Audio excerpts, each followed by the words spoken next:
മനുഷ്യരാശിയെക്കുറിച്ചൊരു ലഘുചരിത്രം. Sapiens. 1942 German ജീവശാസ്ത്ര പാഠപുസ്തകം പ്രകൃതിയുടെയും മനുഷ്യവംശത്തിൻ്റെയും നിയമങ്ങൾ എന്ന അധ്യായത്തിൽ വിശദമാക്കുന്നു. സകല ജീവികളും അതിജീവനത്തിനായുള്ള വിശ്രമരഹിതമായ തീവ്രയത്നത്തിൽ ബന്ധിതരാണെന്നതാണ് പ്രകൃതിയുടെ പരമോന്നത നിയമം. സസ്യങ്ങൾ ഇടത്തിനായി യത്നിക്കുന്നതിനെ വിശദീകരിച്ച ശേഷം വിട്ടിലുകൾ ഇണകളെ തേടി കണ്ടെത്തുന്നതിലെ കഠിനശ്രമങ്ങളും എഴുതിയ ശേഷം പാഠപുസ്തകം സമാപിക്കുന്നത് ഇങ്ങനെയാണ്: അതിജീവനത്തിനായുള്ള പോരാട്ടവും കഠിനവും ദാക്ഷിണ്യരഹിതവുമാണ്. പക്ഷേ അതുമാത്രമാണ് ജീവൻ്റെ നിലനിൽപ്പിനായുള്ള ഏക വഴി.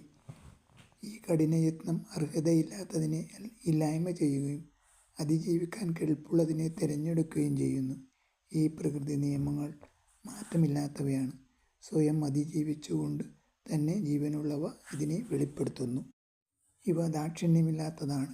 ഇതോട് മറുതലിക്കുന്നവ തുടച്ചു നീക്കപ്പെടും. ജീവശാസ്ത്രം മൃഗങ്ങളെയും സസ്യങ്ങളെയും കുറിച്ച് മാത്രമല്ല നമ്മോട് പറയുന്നത്, ജീവിതത്തിൽ പാലിക്കേണ്ട നിയമങ്ങളെക്കുറിച്ചും നമ്മുടെ ഇച്ഛാശക്തിയെ ഇരുമ്പ് പോലെ ബലപ്പെടുത്തിക്കൊണ്ട് ഈ നിയമങ്ങൾ അനുസരിച്ച് പൊരുതേണ്ടതിനെക്കുറിച്ചും അത് പറയുന്നുണ്ട്. ജീവിതത്തിൻ്റെ അർത്ഥം സംഘർഷമാണ്. ഈ നിയമങ്ങൾക്കെതിരെ പാപം ചെയ്യുന്നവന് ദുരിതം.